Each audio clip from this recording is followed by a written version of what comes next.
तोड़ दो, सब तोड़ दो, गिरा दो, एक दूसरे को तोड़ दो।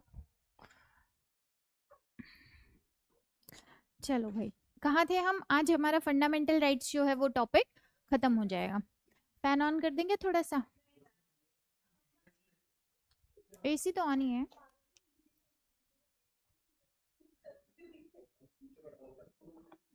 पीछे वाला ऑफ कर रखा है, ऑन कर दो, ऑन कर दो, ऑन कर दो, बिना सोचे समझे, जल्दी।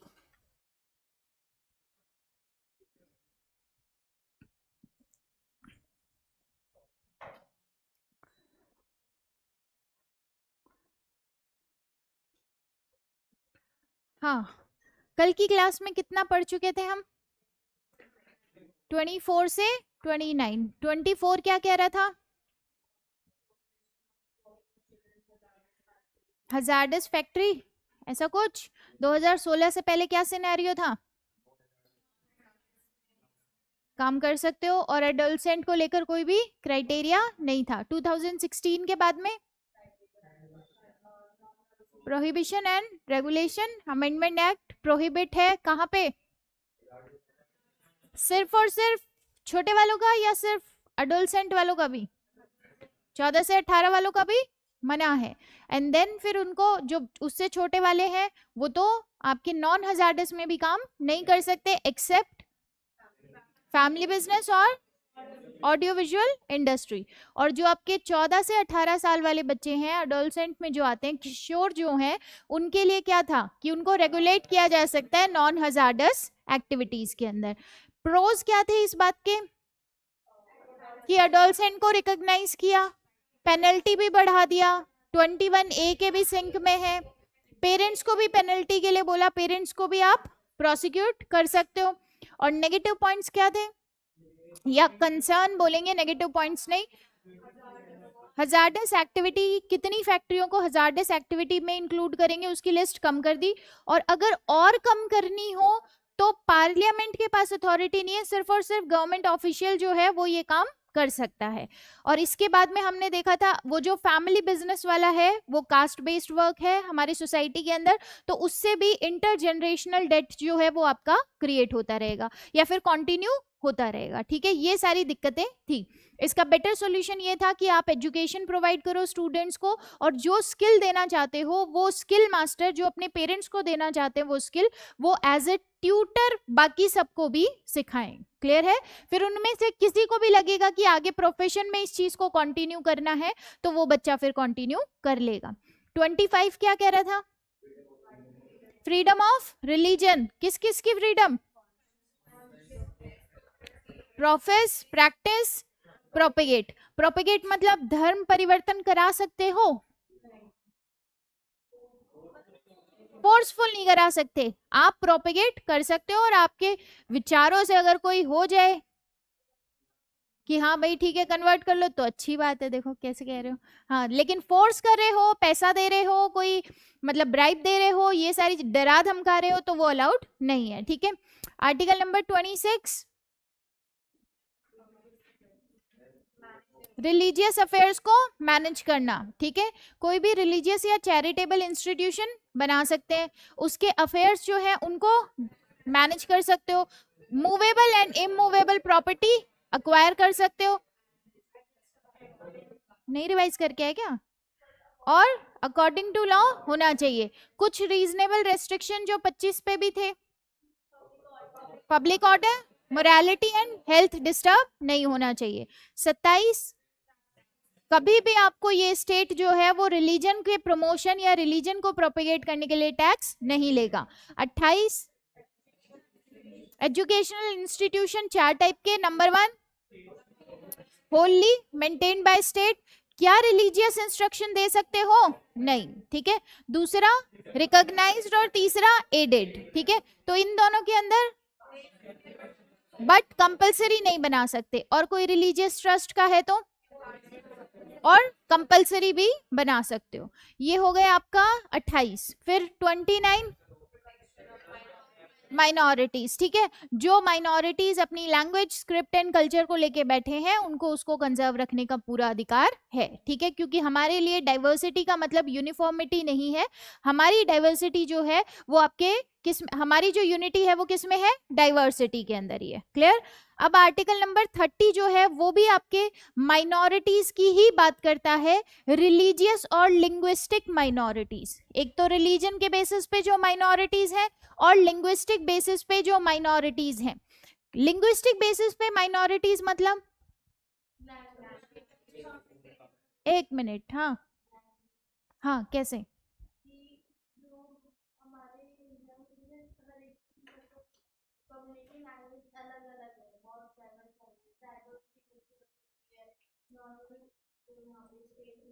कैसे, तो कैसे डिफाइन करूं लिंग्विस्टिक माइनॉरिटी? प्रणव, लोग बहुत कम हो, ठीक है, अगर हमारे यहाँ पे जापानीज बोलने वाले लोग बहुत कम है इस क्लास के अंदर, तो जापानीज बोलने वाले लोग क्या हो गए, माइनॉरिटी हो गए, लिंग्विस्टिक माइनॉरिटी हो गए। ऐसे ही राजस्थान के अंदर, हरियाणा के अंदर हिंदी बेल्ट है और अपना खुद का लैंग्वेज है, वहाँ तमिल स्पीकिंग लोग जो है वो कम है, तो वो क्या हो गए, वहाँ पे माइनॉरिटीज हो गए।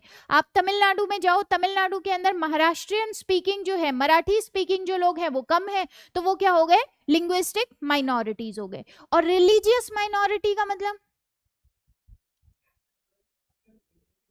रिलीजन के अकॉर्डिंग 6 है टोटल जिसको आपके कमीशन ने रिकॉग्नाइज किया है। कौन कौन सी?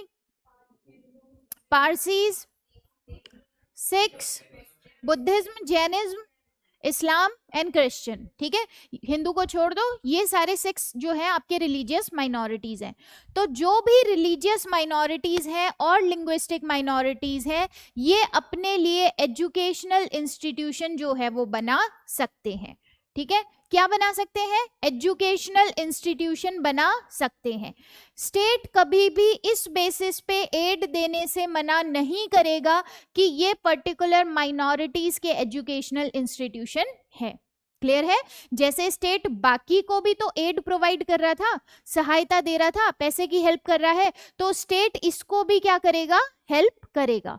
और यहाँ पर ये अपनी 50% सीट्स जो है अपनी ही कम्युनिटी के लिए रिजर्व रख सकते हैं, ठीक है, अपनी ही कम्युनिटी के लिए रिजर्व रख सकते हैं। यहाँ पे वो क्राइटेरिया नहीं लगेगा कि SC ST को इतना % रिजर्वेशन देना पड़ेगा, OBC को इतना % रिजर्वेशन देना पड़ेगा।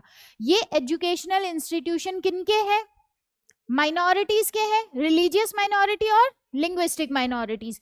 तो ये अपने लिए एजुकेशनल इंस्टीट्यूशन बना सकते हैं और अपने लिए 50% सीट्स जो है वो भी रिजर्व रख सकते हैं। इनका अपना सिलेबस होगा, अपना करिकुलम होगा। हाँ, ये अगर एक्स्ट्रा एडमिशन से जाके जो एक्स्ट्रा फीस वगैरह लेते हैं ना, अगर वो उस तरीके की एक्टिविटी में इन्वॉल्व हो जाएंगे, कैपिटेशन फीस वगैरह, कि हाँ भाई 1 करोड़ रुपए दे दो आपको डायरेक्ट एडमिशन मिल जाएगा, ये इस तरीके की चीजों में इन्वॉल्व होंगे, तब स्टेट आपके इंटरफेयर करेगा। अदरवाइज इनको पूरी छूट है, रिजर्वेशन के प्रोसीजर यहाँ पे अप्लाई नहीं होते हैं, ठीक है, जो नॉर्मल हमने 16 में पढ़ा वो चीजें यहाँ पे अप्लाई नहीं होती है। इसके बाद सिलेबस की बात करें तो गवर्नमेंट नहीं बताएगी इनको आपका सिलेबस क्या होगा, ये अपना सिलेबस, अपना करिकुलम किस तरीके से पढ़ाना है, ये सारी चीजें इनके ऊपर है, ये खुद डिसाइड कर सकते हैं। इसका एग्जाम्पल यही मान लो कि भाई तमिलनाडु के अंदर कोई मराठी स्पीकिंग लोग हैं, तो वो माइनॉरिटीज के अंदर है, अब वो अपने लिए एक पर्टिकुलर कॉलेज स्कूल बना रहे हैं और उनका अपना करिकुलम होगा। अब सिलेबस जो है वो गवर्नमेंट के हिसाब से तो नहीं हो सकता ना, वो मराठी इंस्टीट्यूशन बना रहे हैं तो वो उसी अकॉर्डिंग अपना सिलेबस रखेंगे कि भाई हम क्या पढ़ाना यहाँ पे चाहते हैं। क्लियर है इतनी बात? लेकिन स्टेट इनको हेल्प करने के लिए कभी भी इस बेसिस पे मना नहीं करेगा कि ये कैसे एजुकेशनल इंस्टीट्यूशन है, माइनॉरिटीज के हैं। क्या आर्टिकल 30 क्लियर है? क्लियर? 29 और 30 ये दोनों किसके बारे में बात करते हैं? कल्चरल एंड एजुकेशनल राइट्स, ठीक है, किसी को अपना कल्चर मेंटेन रखने के लिए आपने राइट दिया हुआ है कि भाई हम इतना इक्वालिटी कर रहे हैं, लेकिन आप अपना कल्चर डाइवर्सिटी के साथ मेंटेन रख सकते हो। और उसके बाद माइनॉरिटीज जो है वो अपने लिए एजुकेशनल इंस्टीट्यूशन भी बना सकती है। क्लियर है? यहाँ पे सबसे बड़ी दिक्कत जो आती है वो ये है कि बहुत सारे ग्रुप जो हैं वो कल्चर के बेसिस पे, रिलीजन के बेसिस पे, लिंग्विस्टिक बेसिस पे अपने आप को कह रहे हैं कि हम माइनॉरिटीज हैं। अब माइनॉरिटी का स्टेटस किसको देना चाहिए, स्टेट को या सेंटर को? सेंटर को, स्टेट को। अभी किसके बेसिस पे दिया, किसने बताया? स्टेट ने बताया रिलीजियस माइनॉरिटीज के लिए, या मैंने बोला था नेशनल कमीशन जो है माइनॉरिटीज के लिए, उसने बताया आपको? नेशनल कमीशन ने बताया, तो नेशनल लेवल पे डिसाइड हो रहा है ये चीज, ठीक है। ऐसे ही बहुत सारी कम्युनिटीज हैं जो कह रही हैं कि हमको भी माइनॉरिटी का दर्जा चाहिए।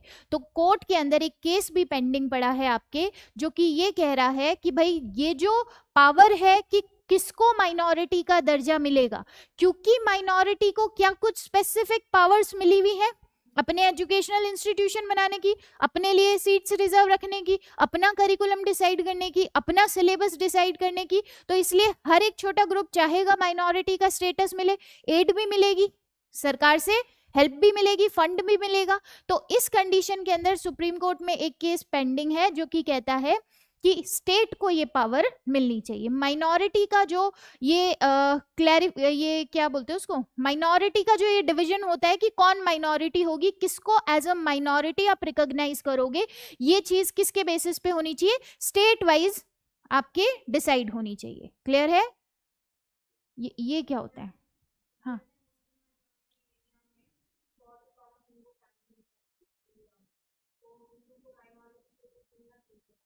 यही वो कह रहे हैं कि स्टेट बेसिस पे होना चाहिए, ठीक है। तो अब ये पेंडिंग है, तो अभी हम कोई कंक्लूजन बोल सकते हैं क्या इसका? नहीं बोल सकते। यही चीज के लिए कह रहे हैं कि स्टेट के बेसिस पे होना चाहिए, जिस स्टेट के अंदर जो मेजोरिटी है। बहुत जैसे आपने सिख को भी बोल दिया, ठीक है, तो बहुत सारे एरिया ऐसे हैं जहाँ पे वो मेजोरिटी के अंदर है। तो ये लोग कह रहे हैं कि स्टेट के बेसिस पे डिसाइड होना चाहिए कि कौन माइनॉरिटी है। लिंगायत एक ग्रुप है जो कि खुद कहता है कि हम माइनॉरिटी का स्टेटस हमको मिलना चाहिए, ठीक है। ऐसे बहुत सारी कम्युनिटीज हैं जो कह रही है देखो हमारा कल्चर अलग है, आप लोग ऐसे बरी करते हो, हम इस प्रोसीजर के थ्रू जलाते हैं, हम इस तरीके से बरी करते हैं, हमारा बिल्कुल आपके संस्कार वगैरह जो है वो हिंदू से अलग है, तो हम अलग है, तो इसलिए हमारे लिए क्या होना चाहिए, माइनॉरिटी का स्टेटस होना चाहिए। तो ये केस पेंडिंग है, देखते हैं इसके अंदर आगे क्या होते हैं। क्या 30 क्लियर है? क्लियर? क्या 31 पढ़ना है हमको? गरिमा, हाँ क्यों बोला? कंफ्यूज हो गई? 5 मिनट लो और कंफ्यूजन दूर करके थोड़ा नींद से जागो, ठीक है। अब की बार कुछ भी गलत मत बोलना। लिखो आर्टिकल 30, लिखो article 30। Rights of minorities, rights of minorities to establish and administer, to establish and administer। गर्मी लगेगी किसी को तो बता देना, ऑन हो जाएगा, ठीक है। Rights of minorities to establish and administer educational institution of, educational institution of their choice, educational institution of their choice. अब आप माइनॉरिटी की जहां बात कर रहे हो तो आप ये तो कंफ्यूज नहीं करोगे कि आप फॉरेनर की भी बात कर रहे हो? नहीं करेंगे ना कंफ्यूज। माइनॉरिटी की बात करें मतलब सिटीजन की ही बात कर रहे हैं। लिखो इसके अंदर 2 पॉइंट लिखने हैं बस। अच्छा, इसके अंदर 2 पॉइंट लिखा रही हूँ लेकिन आप क्लॉज नहीं लिखा रही, ठीक है। ये 15 और 16 जैसे क्लॉज वाइज नहीं है, और इससे पहले जो मैंने लिखाया है पिछले वाले आर्टिकल में भी, वो भी क्लॉज वाइज नहीं है, कंफ्यूज मत हो जाना, ठीक है। 1 2 3 उनका क्लॉज नहीं है, वो मेजरली वो बात कहते हैं। लिखो इसके अंदर number 1, all minorities whether, all minorities whether based on religion, whether based on religion or language, or language shall have the right, shall have the right to establish, to establish and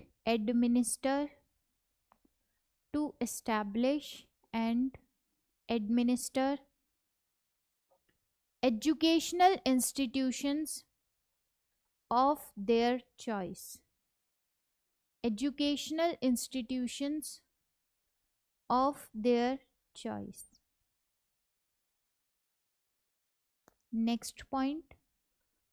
The state shall not discriminate. The state shall not discriminate in granting aid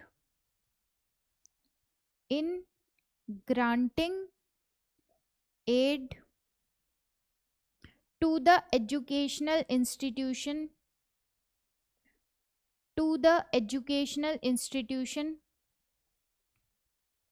on the ground, comma करके लिखना, on the ground, educational institutions, comma, on the ground that it is under the management of a minority, that it is under the management of a minority, whether based on language or religion. Whether based on language or religion. कि minority का institution है, इस basis पे state मना कर सकता है कि हम नहीं देंगे पैसा? नहीं, ठीक है। और ये कौन स्टेटस प्रोवाइड कर रहा है? नेशनल कमीशन फॉर माइनॉरिटीज, ठीक है। इसके बाद में हम अगर यही बोले कि भाई क्यों चाहते हैं बहुत सारी कम्युनिटी कि हमको माइनॉरिटी का स्टेटस मिले, क्या फायदे हैं?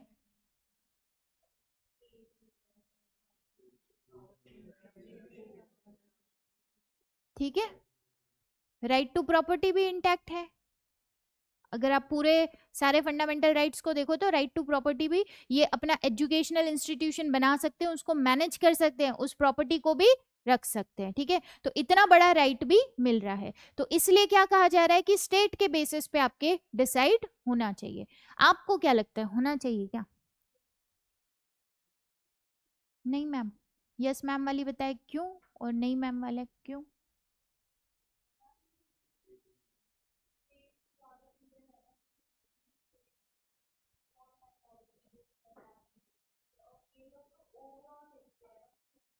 हम्म हम्म हम्म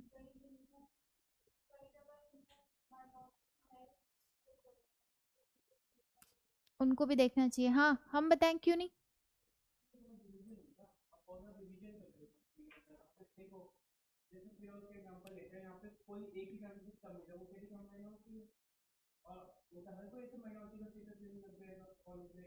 हर कोई कैसे लेगा? अगर 100 लोग हैं, कोई 70 लोग हैं उसके अंदर से, तो वो कैसे ले पाएगा? मेरे को ये बताओ। बोल तो वही सकता है जो एक है, 100 में से एक है, 2 है, 10 है।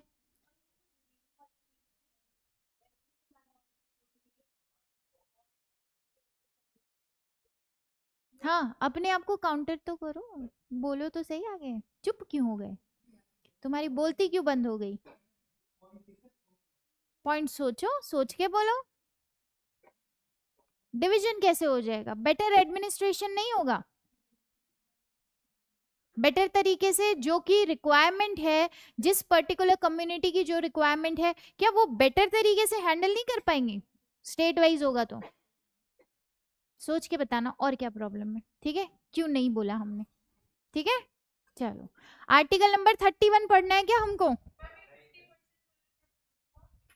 सुना ही नहीं तुमने? बताओ, इतना इंपॉर्टेंट पॉइंट मिस कर दिया। आ गया तो एग्जाम में, बताओ। हाँ, विशाल हंस रहा है ना, विशाल ही बताएगा। बताएं।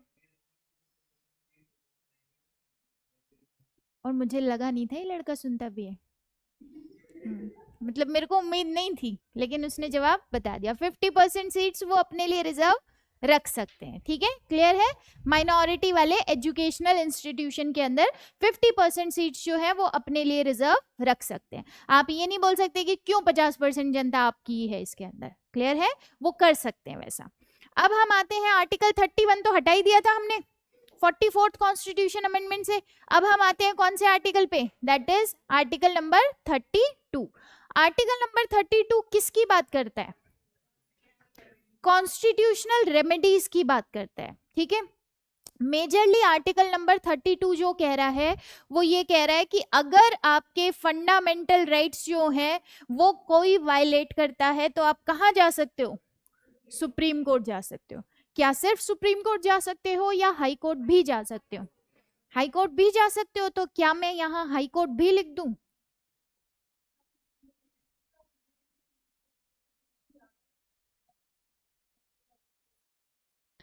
क्या मैं यहाँ हाई कोर्ट भी लिख दूं, नहीं सुप्रीम कोर्ट ही लिखें, हाई कोर्ट भी लिख सकते हैं। वापस सुनना, क्या मैं इसके अंदर हाई कोर्ट भी लिख दूं, हाँ हाँ, आर्टिकल 32 सिर्फ और सिर्फ सुप्रीम कोर्ट के बारे में बात करता है, हाई कोर्ट के बारे में बात करता है आर्टिकल नंबर 226, ठीक है। हाई कोर्ट की पावर कौन से आर्टिकल में मेंशन है, 226 के अंदर। और सुप्रीम कोर्ट की पावर की बात कर रहे हैं हम। No doubt writ jurisdiction Supreme Court का भी होता है, हाई कोर्ट का भी होता है। सुप्रीम कोर्ट भी रिट इशू करेगा, हाई कोर्ट भी रिट इशू करेगा। इवन इस मामले में हाई कोर्ट आपका ज्यादा पावरफुल है, क्योंकि सुप्रीम कोर्ट सिर्फ और सिर्फ फंडामेंटल राइट्स के वायलेशन के केस में आपके क्या करेगा, रिट इशू करेगा। लेकिन हाई कोर्ट जो है वो लीगल राइट भी अगर आपका इंपैक्ट होता है कहीं पर भी, आप वोट देने जा रहे हो लेकिन कोई वोट नहीं देने दे रहा आपको, आपका लीगल राइट भी अगर कोई इंपैक्ट हो रहा है ना, तो उस चीज के लिए भी कौन आपके साथ आएगा, दैट इज हाई कोर्ट।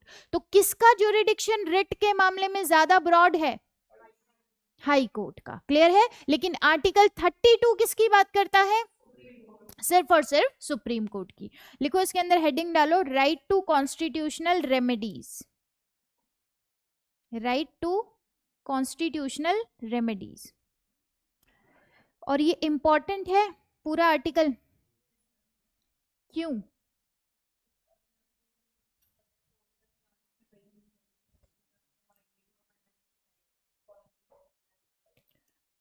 फिर पॉइंट ही क्या है, फंडामेंटल राइट का, ठीक है।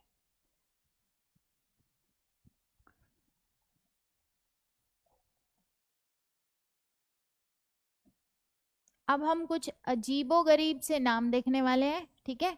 कहानी बहुत आसान है, बस नाम ऐसे अजीबोगरीब रखे हैं इसके। आर्टिकल नंबर 32 शुरू कर रहे हैं, राइट है कॉन्स्टिट्यूशनल रेमेडीज का, जो कि सिंपली कहता है कि ये जितने आर्टिकल हमने पढ़े हैं अभी तक, 31 को छोड़ के, 31 को हटा दिया गया, ये जितने आर्टिकल आपने पढ़े हैं फंडामेंटल राइट्स के, इन सभी आर्टिकल में जब भी आपका कोई भी फंडामेंटल राइट वायलेट होगा तो आप उस कंडीशन के अंदर क्या कर सकते हो, सुप्रीम कोर्ट जा सकते हो। सुप्रीम कोर्ट आपके प्रोटेक्शन के लिए आगे आएगा और एग्जीक्यूटिव, लेजिस्लेटिव जो भी, और पर्टिकुलर कुछ आर्टिकल्स आपको इंडिविजुअल पर्सन के अगेंस्ट भी प्रोटेक्शन प्रोवाइड करते हैं। पढ़ा है ना हमने, बहुत सारे आर्टिकल्स ऐसे भी हैं जो इंडिविजुअल जो पर्सन है उनके अगेंस्ट में भी आपको प्रोटेक्शन प्रोवाइड करते हैं। तो ये स्टेट को भी क्वेश्चन करेंगे, लेजिस्लेचर को भी करेंगे, आपके एग्जीक्यूटिव को भी क्वेश्चन करेंगे और इंडिविजुअल पर्सन को भी क्वेश्चन करेंगे कि भाई ऐसा आपने क्यों किया, ठीक है। अब ये जो क्वेश्चन करते हैं इसका तरीका या इसका एरिया है टोटल रूप से 5 तरीके की रिट, ठीक है। रिट इशू करेंगे ये, जिसमें पहली रिट जो है उसका नाम है हेबियस कॉर्पस। हेबियस कॉर्पस का मतलब होता है शो मी द बॉडी, ठीक है। मतलब इस पर्सन को अगर आपने डिटेन किया है, अरेस्ट किया है, तो मुझे इसकी बॉडी दिखाओ। जुडिशरी बोल रहा है कि दिखाओ, मेरे सामने लेकर आओ इस पर्सन को, क्लियर है। किसको बोलेगा वो ऐसा,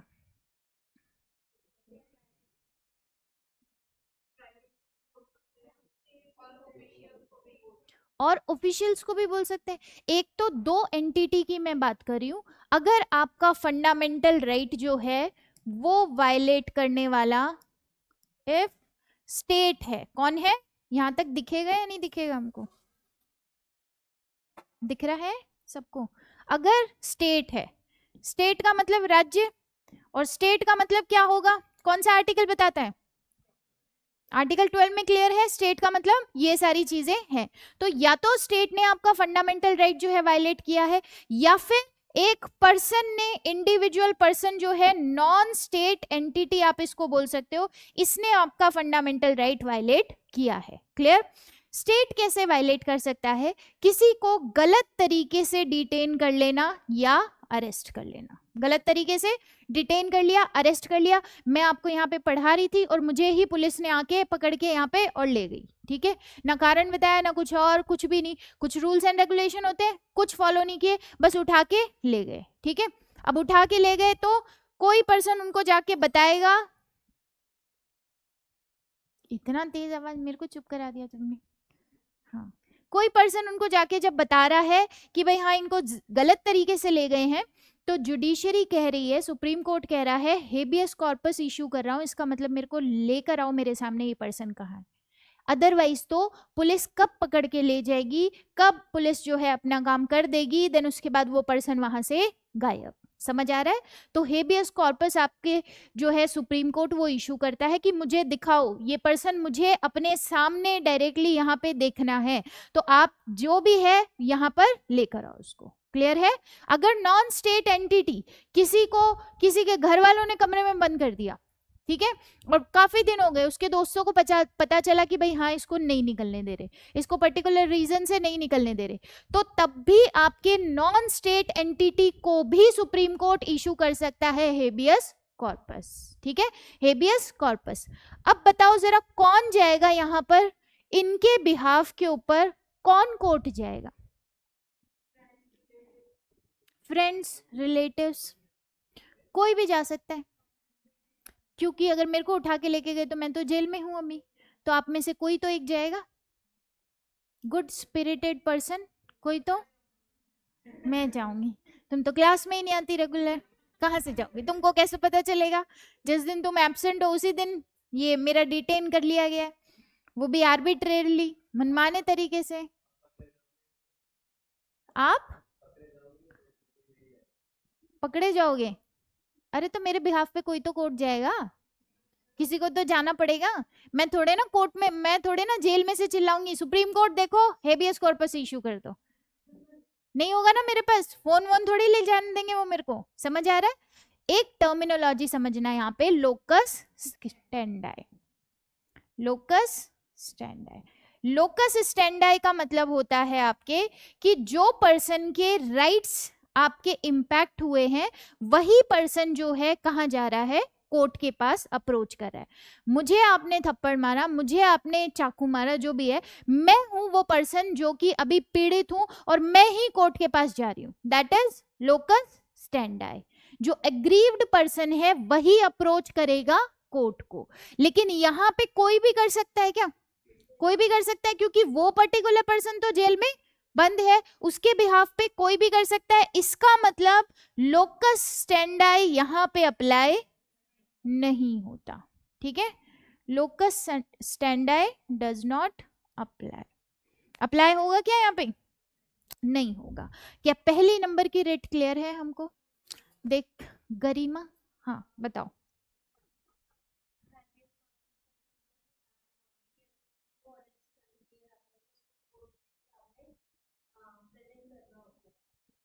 कोर्ट के सामने प्रेजेंट करना होता है, और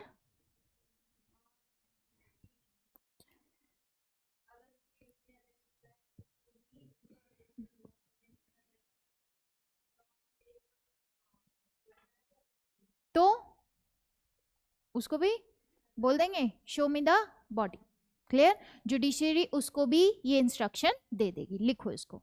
सबसे लोकस स्टैंडाई का मतलब होता है, एक ही आई लगाना, दो आई नहीं। लोकस स्टैंडाई का मतलब होता है कि अगर मैं हूं एग्रीव्ड पर्सन, ठीक है, मतलब मेरे साथ कुछ अन्याय हुआ है, मेरे फंडामेंटल राइट का वायलेशन हुआ है, तो मैं ही कोर्ट को अप्रोच करूंगी। बहुत सारे केसेस ऐसे हैं जिसके अंदर मैं अगर एग्रीव्ड पर्सन हूं तभी मैं कोर्ट तक वो मामला ले जा सकती हूँ। क्लियर है? लेकिन यहाँ पर क्या आपके बिहाफ पे कोई दूसरा पर्सन भी जा रहा है? दूसरा पर्सन भी जा रहा है? अगर लोकस स्टैंडाई अप्लाई होता तो इसका मतलब जिस पर्सन को कैद किया है वही पर्सन किसको अप्रोच करेगा? कोर्ट को अप्रोच करेगा। लेकिन वो जा सकता है क्या? वो तो कैद में है, नहीं जा सकता। तो दूसरा पर्सन जा रहा है उसके बिहाफ के ऊपर, कोई भी गुड स्पिरिटेड पर्सन जो है, गुड फेथ वाला, वो जा रहा है, तो यहाँ पे लोकस स्टैंडी अप्लाई नहीं होता। क्लियर? सेकंड वाली में होगा, क्योंकि यहाँ पे जो एग्रीव्ड पर्सन है, जिसके अधिकारों का हनन हुआ है या जिससे जिसके अधिकार छीने गए हैं, वही पर्सन जो है कहाँ अप्रोच करेगा? कोर्ट के पास अप्रोच करेगा। क्लियर? लिखो इसमें writ number 1, habeas corpus. Habeas corpus, habeas corpus is a writ. Habeas corpus is a writ that is enforced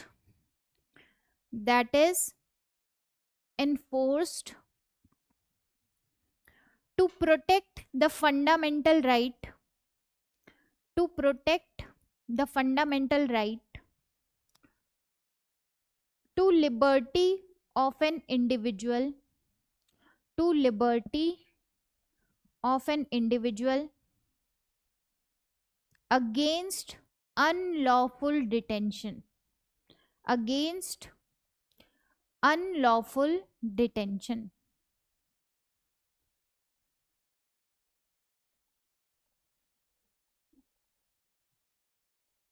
This next point लिखना, this writ commands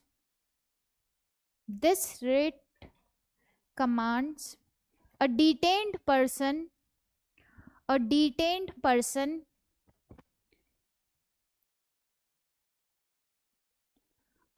एक चीज पहले लिखो, to deliver a detained person, to deliver a detained person in front of the court, in front of the court, and provide valid reasons, and provide valid reasons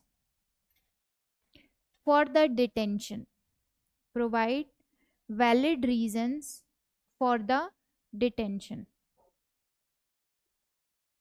clear है कि आप उसको court के सामने लेकर आओ और बताओ कि आपने इसको कैद में क्यों रखा है या इसको पकड़ा क्यों है। Show me the body. Clear है? सबसे पहली रिट होती है हमारी कौन सी? Habeas corpus. सेकंड रिट का नाम क्या है? मैंडेमस। मैंडेमस का मतलब होता है वी कमांड। पहले लिखो फिर उसके बाद में समझते हैं। द रिट, एक मिनट रुको,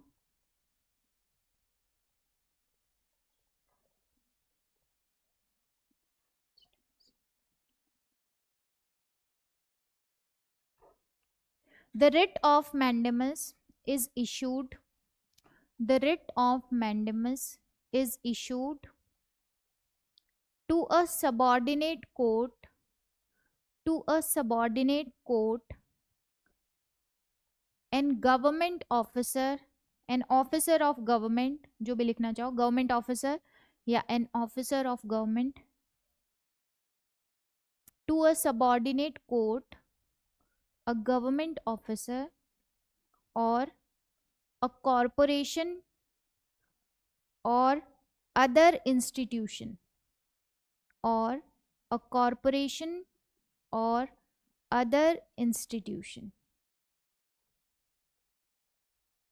or other institution, commanding the performance of certain duties, commanding the performance of certain duties. Next point mandamus में, it cannot be issued against a private individual, it cannot be issued against a private individual. क्या habeas corpus एक private individual के against भी होती है? किसी को घर में किसी ने बंद करके रखा हुआ है तो कोर्ट उनसे भी क्वेश्चन, प्राइवेट इंडिविजुअल्स हैं वो उनसे भी क्वेश्चन करेंगे कि भैया ये पर्सन कहाँ है। क्लियर है? उसकी बॉडी आप हमारे सामने लेकर आओ। ये इस तरीके की रिट उसको जारी करके कोर्ट बोलेगा। लेकिन यहाँ पे मैंडेमस जो है, अगर किसी ने घर के अंदर पकड़ के रखा तो यहाँ पे प्राइवेट इंडिविजुअल्स को आप ये आदेश नहीं दे सकते। मैंडेमस का वर्ड का मतलब होता है वी कमांड, यानी हम आदेश देते हैं।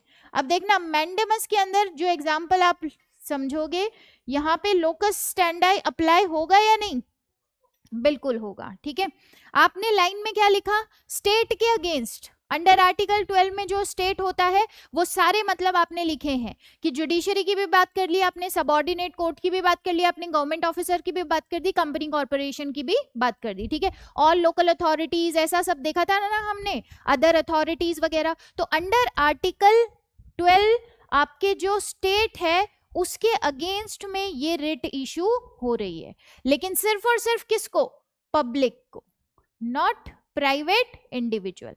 दो पर्सन है फॉर एग्जाम्पल, ये दोनों अलग रिलीजन से बिलोंग करते हैं और अब ये साथ रहना चाहते हैं, अलग कास्ट अलग रिलीजन, जो भी एग्जाम्पल आप मान लो। ठीक है, उसके बाद में अब ये शादी कर रहे हैं और फिर लड़के की फैमिली बोल रही है नहीं ये शादी नहीं होने देंगे, आके वहां पे गोलियां चला देंगे। ठीक है, लड़की की फैमिली बोल दो, ऐसे समझ नहीं आता आपको। ठीक है, तो लड़की की फैमिली बोल रही है कि हम वहां पे आके ये शादी होने नहीं देंगे। क्लियर है? ठीक है, अब ये किसके पास जाएंगे? सीधे कोर्ट के पास जाएंगे या पुलिस के पास जाएंगे? पुलिस के पास जाएंगे ना। ऐसा कोई केस होगा तो आसपास में जो भी पुलिस स्टेशन पड़ता है, ये गए आपके किसके पास? पुलिस के पास। और पुलिस को कह रहे हैं भाई देखो 2 दिन में हमारी शादी है, घर वालों ने हमको ये अल्टीमेटम दे रखा है कि आके मार देंगे, आप हमको प्रोटेक्शन प्रोवाइड करो। क्लियर है? ये राइट है इनका पुलिस के पास जाना, इनके बिहाफ पे कोई दूसरा नहीं जा रहा है, ध्यान रखना। यहाँ पे लोकस स्टैंडाई अप्लाई होगा। ये खुद एग्रीव्ड पर्सन है, ये खुद पीड़ित है, इनको खुद जाना पड़ेगा कहां पे? कोर्ट के पास भी। ये पुलिस के पास गए लेकिन पुलिस ने हेल्प करने से क्या कर दिया? मना कर दिया। पुलिस कह रही है हम आपकी कोई हेल्प नहीं करेंगे। अब इस कंडीशन के अंदर ये पब्लिक अथॉरिटी, इसको अपनी ड्यूटी फुलफिल करनी चाहिए थी यहाँ पे, लेकिन इसने अपनी ड्यूटी करने से मना कर दिया। अब ये लोग जाएंगे आपके कहां पे? कोर्ट के अंदर, और कोर्ट इसको बोल रहा है वी कमांड। ठीक है, हम कमांड कर रहे हैं आपको कि अपनी ड्यूटी जो है वो आप करो। समझ आ रही है ये बात? अपनी ड्यूटी आप करो। तो यहाँ पे लोकस स्टैंडाई अप्लाई होगा, होगा लोकस स्टैंडाई अप्लाई, क्योंकि यहाँ पे जो एग्रीव्ड पर्सन है वही आपके कोर्ट जा सकता है। क्लियर है? प्रणव, हाँ मतलब ये होता है, हाँ मतलब ये नहीं होता। ठीक है, क्लियर है? बताओ जरा एक बार, हेबियस कॉर्पस मतलब? मतलब हाँ मतलब स्टेट भी, और ठीक है, और कौन जाएगा कोर्ट? कोई भी उनके बिहाफ पे जा सकता है। मैंडेमस मतलब वी कमांड। ठीक है, किसको कमांड कर रहा है कोर्ट? पब्लिक अथॉरिटी, स्टेट के अंडर में जो भी अथॉरिटीज है उनको कमांड कर रहा है, क्या करने के लिए? अपनी ड्यूटी करने के लिए। ठीक है, आपकी ड्यूटी बनती है, ये पुलिस को वो कह रहा है आपकी ड्यूटी बनती है प्रोटेक्शन देना, तो इनको प्रोटेक्शन प्रोवाइड करो। और यहाँ पे लोकस स्टैंडाई अप्लाई वहां पे होगा, मतलब एग्रीव्ड पर्सन जो है वही आपके कोर्ट जा सकते हैं। क्या क्लियर है? थर्ड लिखो, prohibition.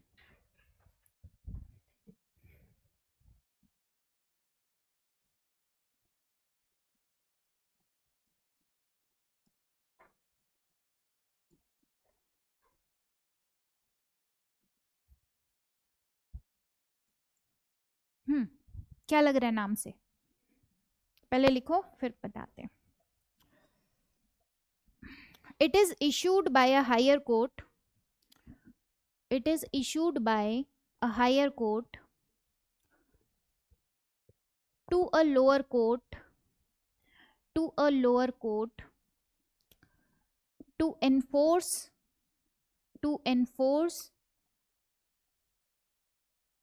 inactivity in the jurisdiction. Inactivity in the jurisdiction. Inactivity in the jurisdiction. Next लिखो, certiorari. अभी समझा रही हूँ, एक साथ समझाऊंगी इनको। एंड फिफ्थ है को वारंट। हाँ, नेक्स्ट लिखो certiorari. It is issued to a lower court, it is issued to a lower court directing the transfer of a case, directing the transfer of a case for review,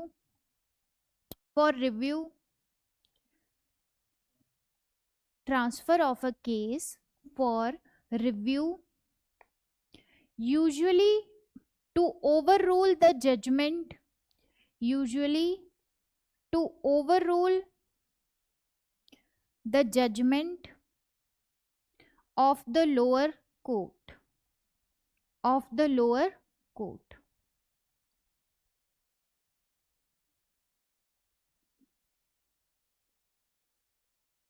ठीक है, clear? हाँ, पढ़ के बताओ जरा क्या समझ आया।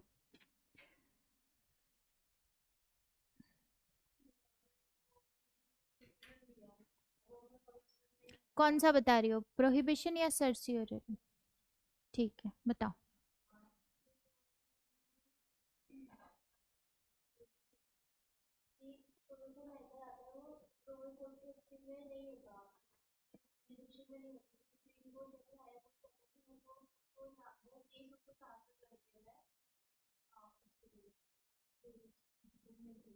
जजमेंट के लिए जो उसके एरिया में नहीं है, ये सर्सियोररी है। क्या ये प्रोहिबिशन में नहीं लिखा है? हाँ ना, कंफ्यूजन है, हम स्टार्टिंग से कंफ्यूज ही बैठे हैं यहाँ पे, कोई बात नहीं। अब ध्यान से समझना क्या है प्रोहिबिशन। देखो मैं पहले प्रोहिबिशन समझा रही हूँ। प्रोहिबिशन का मतलब है एक हायर कोर्ट जो है, अब ये मैं अंडर आर्टिकल 32 बात कर रही हूँ, तो ऑब्वियसली हायर कोर्ट कौन होगा? सुप्रीम कोर्ट होगा, ठीक है। क्योंकि ये जो रिट है ये आपके हाई कोर्ट का भी जुरिडिक्शन है, हाई कोर्ट भी रिट इशू करता है। तो हाई कोर्ट किसके केस में हायर कोर्ट हो जाएगा? आपके सबऑर्डिनेट कोर्ट्स जो है, सेशन डिस्ट्रिक्ट कोर्ट जो होते हैं, उनके केस में हायर कोर्ट जो है वो आपके कौन हो सकता है? हाई कोर्ट हो सकता है, ठीक है। यहाँ पे मैं बात कर रही हूँ आपके सुप्रीम कोर्ट की। प्रोहिबिशन का मतलब है एक हायर लेवल का जो कोर्ट है वो आपके एक लोअर लेवल के कोर्ट से जो इससे अंडर में आता है। अब अगर सुप्रीम कोर्ट हायर लेवल पे मान रही हूँ तो इसके अंडर में हाई कोर्ट भी आ जाएंगे, ठीक है। इंटीग्रेटेड जुडिशरी है ना हमारे यहाँ पे, तो सेपरेट सेपरेट कुछ भी नहीं है।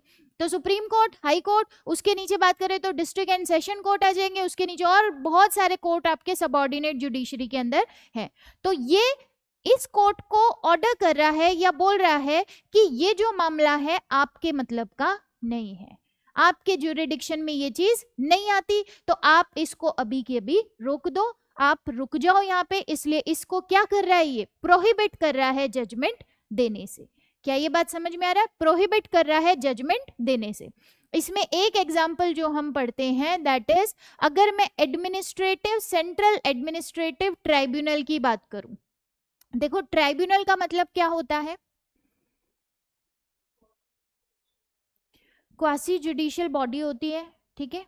और कितने लोगों को पता है और कितने लोगों को नहीं पता? हाँ, नहीं पता हमको। ट्राइब्यूनल अधिकरण क्या होते हैं? जैसे एक नाम सुना है आपने, एनजीटी, नेशनल ग्रीन ट्रिब्यूनल, सुना है ऐसा? ठीक है, ट्राइब्यूनल ऐसा सुना है हमने। ट्राइब्यूनल का मतलब होता है कुछ केसेस ऐसे हैं जो स्पेसिफिक एक ही नेचर के हैं, तो जुडिशरी कहता है कि भाई ये बार बार आप मेरे पास ये केसेस लेकर आ रहे हो, एडमिनिस्ट्रेशन से रिलेटेड बहुत सारे केस आ रहे हैं, तो मेरे पास तो ऑलरेडी काम कम नहीं है, मेरे को तो बहुत सारे तरीके के काम देखने हैं। तो ये जो एडमिनिस्ट्रेशन से रिलेटेड हर केस जो है, इसको मैं एक ट्राइब्यूनल को ट्रांसफर करता हूं कि ट्राइब्यूनल बना दो एक, जो कि जहां पे जुडिशरी के लोग भी बैठे होंगे, जजेस वगैरह भी, और एडमिनिस्ट्रेशन के एक्सपीरियंस वाले लोग भी बैठे होंगे।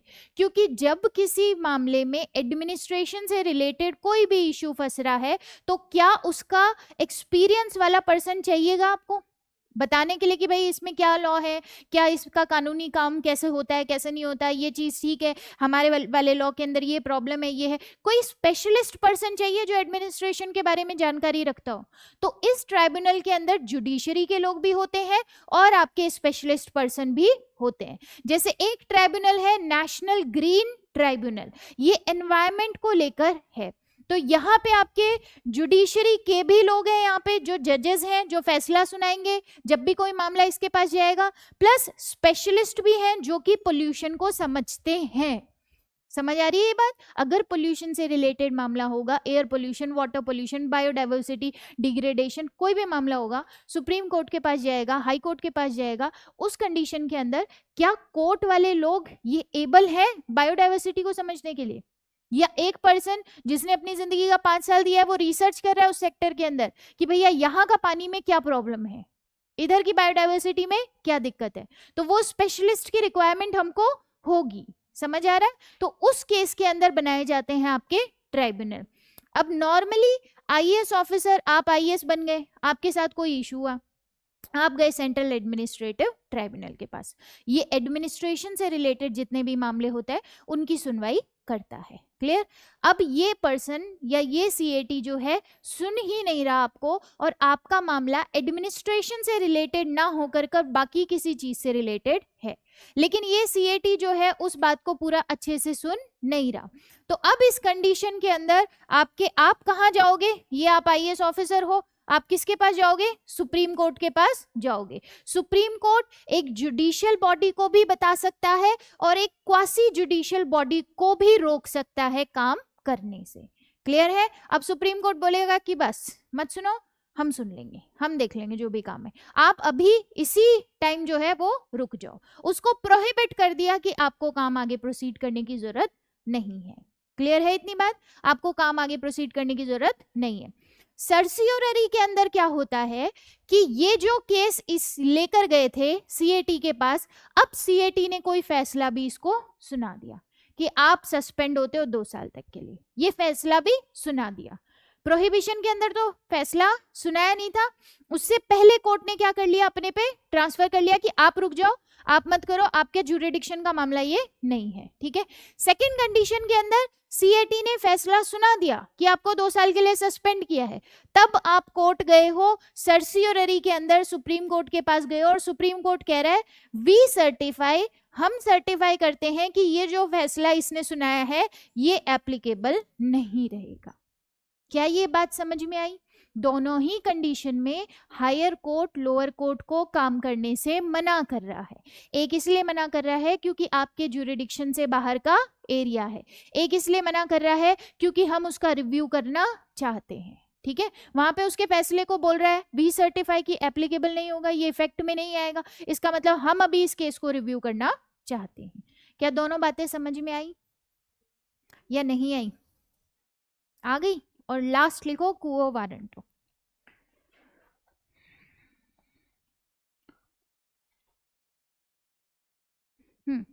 It is issued against a person.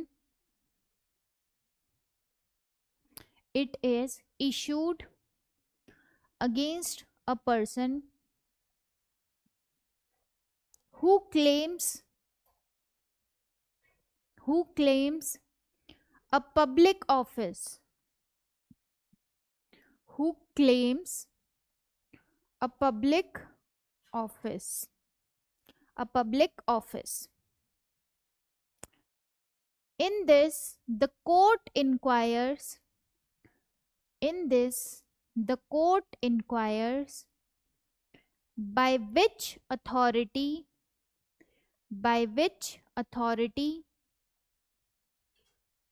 the person supports his or her claim. By which authority the person supports his or her claim. Clear है? क्लियर? ठीक है? क्या समझ में आ रहा है? क्वो वारंटो, इसका मतलब है what is your authority, what is your authority. क्या है quo warranto?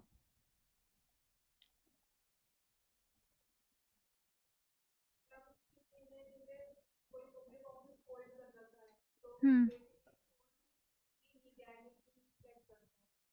कैसे? अच्छा, इन दोनों से पहले जो हमने दो रिट लिखी है, उसमें लोकस स्टैंडर्ड अप्लाई हो रहा था क्या? प्रोहिबिशन एंड सर्सियोररी में हो रहा था, जो पर्सन एग्रीव था वही जा रहा था, ठीक है। तो वहां लिख लो locus standard applies. Locus standard किस किस में अप्लाई हो रहा है? मैंडेमस, प्रोहिबिशन, सर्सियोररी, बाकी के दोनों में अप्लाई नहीं होता। ज्यादा हो गया क्या? थोड़ा सा, थोड़ा सा तो ज्यादा हो गया। दिव्या, हाँ, नहीं, एक्सप्रेशन आपका कुछ और कह रहे हैं, वर्ड्स आपके कुछ और कह रहे हैं। हाँ, जबकि तब तो नहीं लगना चाहिए। हाँ, तब तो नहीं लगना चाहिए, इसका मतलब हमने रिवीजन नहीं किया है, नहीं किया ना। हाँ, रिवाइज होता तो मजा आता, रिवीजन नहीं किया। हाँ, याद नहीं है, मतलब मेरे कहने का मतलब है आपको याद नहीं है। हाँ, देखो जरा, कौन से बच्चे का एग्जाम्पल लेना है यहाँ पे? हम्म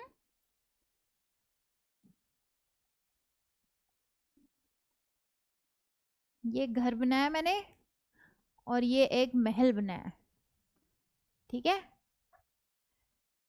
ये एक ताजमहल जैसा महल, और ये है एमएलए जी का घर। किसका घर है? एमएलए जी का। और ये है, ऑफेंड तो नहीं होगे ना भाई इस चीज से, गुस्सा मत हो ना, ठीक है। आकाश का घर।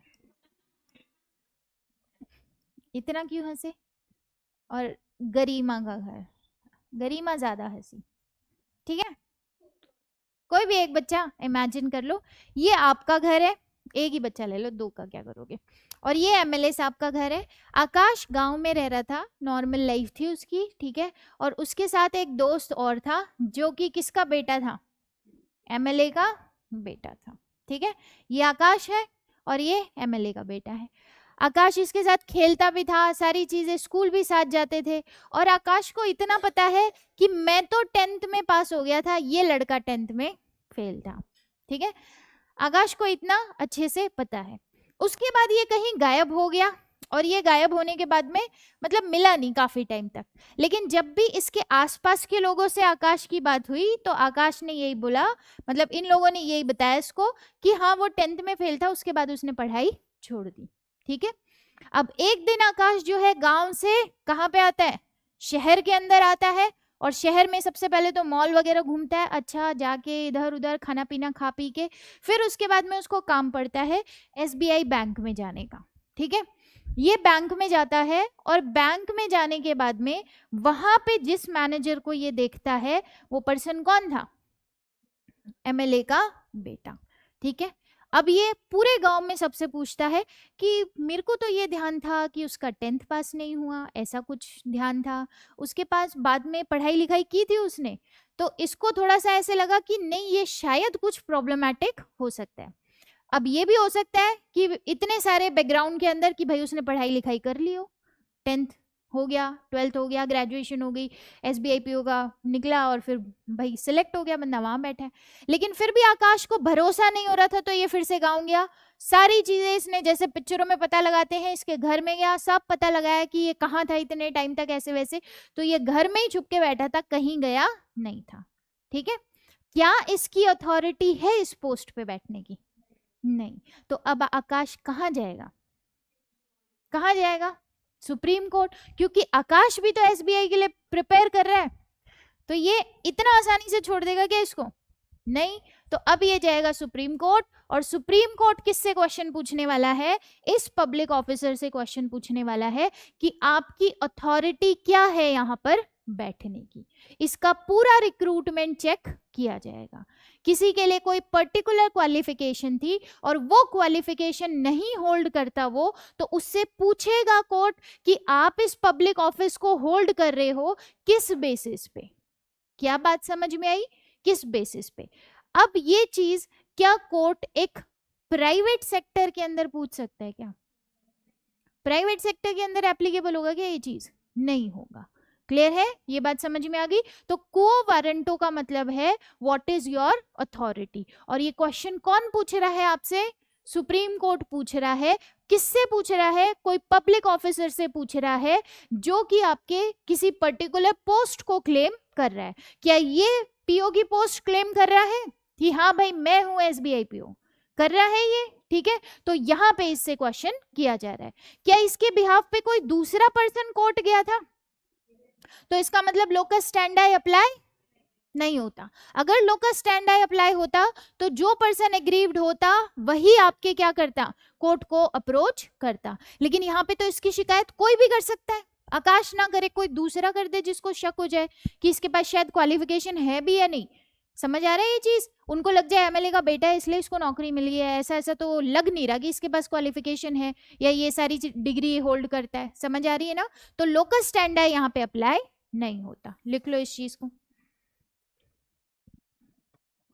और अगर ये बात प्रूफ हो जाए कि उसके पास क्वालिफिकेशन नहीं है तो क्या करोगे? उसको पोस्ट से हटा दोगे। अब नेक्स्ट आर्टिकल कौन सा है?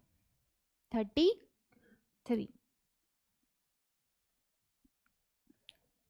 33 तीन आर्टिकल और बच्चे, 33, 34 एंड 35।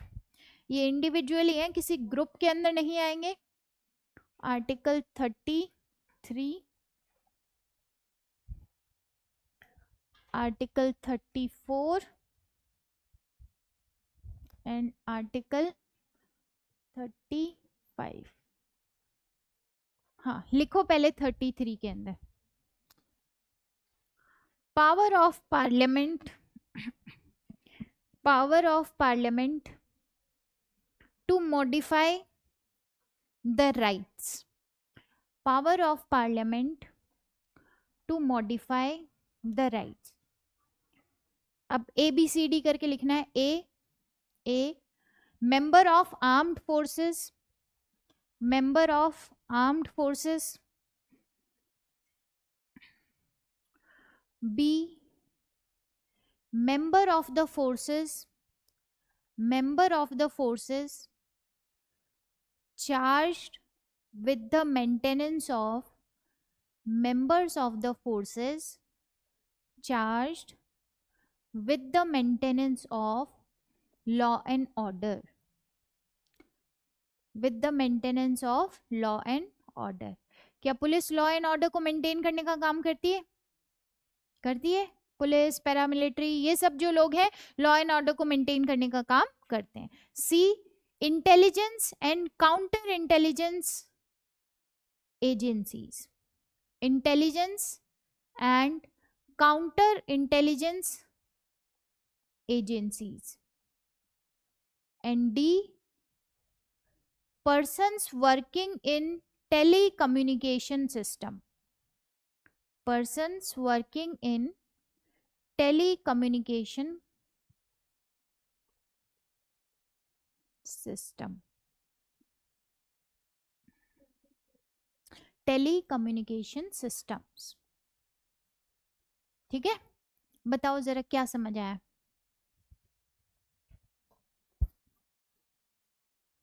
नहीं बच्चों से क्वेश्चन है ये।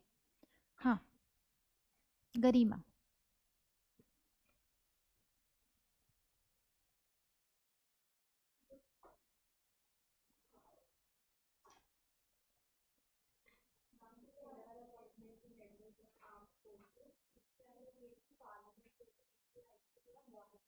इनके राइट्स को मॉडिफाई कर सकती है। 4 ग्रुप बताए हैं कि भाई ये 4 कैटेगरी जो है इनके राइट्स को थोड़ा सा मॉडिफाई कर सकती है। कौन? पार्लियामेंट। किसके पास पावर है? पार्लियामेंट के पास।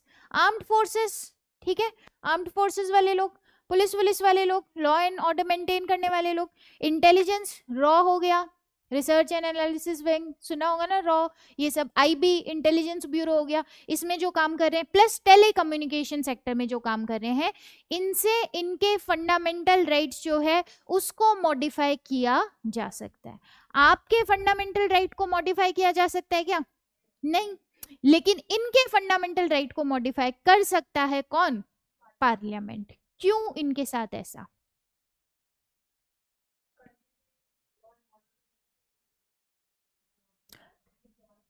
तो आपको इनको और ज्यादा बेटर कंडीशन देनी चाहिए।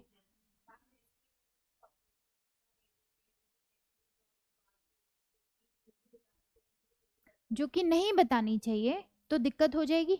आप टेलीकम्युनिकेशन वालों को सोचो, टेलीकम्युनिकेशन वाले जिनके पास इतना लेवल का एक्सेस है कि वो सभी के फ़ोन कॉल सुन सकते हैं, वो आपके जितने भी आईबी ऑफिसर उनके भी फ़ोन कॉल सुन सकते हैं, पुलिस के फ़ोन कॉल सुन सकते हैं, डीएम के फ़ोन कॉल सुन सकते हैं। अगर ये बाहर निकल के पर्सन बोल दे कि मेरा स्पीच एंड एक्सप्रेशन है, मैं तो बताऊंगा पुलिस वालों को, मैं तो सबको बताऊंगा ये बात, क्या चलेगा ये काम? तो इनके राइट्स को मॉडिफाई किया जा सकता है। समझ आ रहा है? यहाँ पे ये पुलिस वाले जो है ये बोल दें कि हम तो छुट्टी लेंगे दिवाली पे, होली पे लेनी पड़ेगी, क्यों? क्योंकि राइट टू लाइफ है। राइट टू लाइफ का मतलब राइट टू मीनिंगफुल लाइफ है। फैमिली के साथ फेस्टिवल नहीं सेलिब्रेट करेंगे तो काहे की मीनिंगफुल लाइफ? समझ आ रहा है? तो समस्या हो जाएगी। तो इनके भी फंडामेंटल राइट को आपके मॉडिफाई पार्लियामेंट कर सकती है। ऐसे ही इंटेलिजेंस वाले जो है उनके पास तो वैसे ही बहुत क्रूशियल इंफॉर्मेशन है। अगर वो आके अपनी स्पीच एंड एक्सप्रेशन का यूज करने लगे, आर्म्ड फोर्सेस वहां पे खड़े खड़े कुछ भी चिल्ला रहे हैं, उल्टा सीधा कुछ भी, क्या ये चीज हमारी सिक्योरिटी पे आ जाएगी? तो इनके फंडामेंटल राइट्स को मॉडिफाई कर सकती है कौन?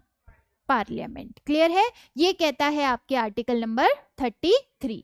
आर्टिकल 34 बात करता है मार्शल लॉ की। मार्शल लॉ की देखो, मार्शल लॉ को कॉन्स्टिट्यूशन डिफाइन नहीं करता, मार्शल लॉ को कभी भी यूज हमारे नहीं किया गया, लेकिन ये वो कंडीशन है जब कंट्री के अंदर लॉ एंड ऑर्डर, अब आप इससे एक कंट्री को तो रिलेट कर ही लोगे, लॉ एंड ऑर्डर ना रहे एंड देन फिर आर्मी को आना पड़े और आर्मी आके क्या कर ले, आपके मिलिट्री आके आपके क्या कर ले, पूरा का पूरा कंट्रोल कर ले। क्लियर है? लेकिन ये कब होगा? लास्ट रिसोर्ट की तरह होगा, जब लॉ एंड ऑर्डर आपके मेंटेन नहीं रहा, बिल्कुल भी मेंटेन नहीं रहा, जो कि इंडिया में पॉसिबल है क्या? तो ये कभी यूज हुआ है ऐसा? ये कभी यूज नहीं हुआ। अब ये क्या बात बोलता है आर्टिकल 34 मार्शल लॉ के केस में? ये कुछ लोगों को फंडामेंटल राइट्स को आपके मतलब रिलीज करता है एक तरीके से। फॉर एग्जाम्पल मार्शल लॉ किसी कंट्री के अंदर एक्टिवेट हो गया, इसका मतलब लॉ एंड ऑर्डर है क्या?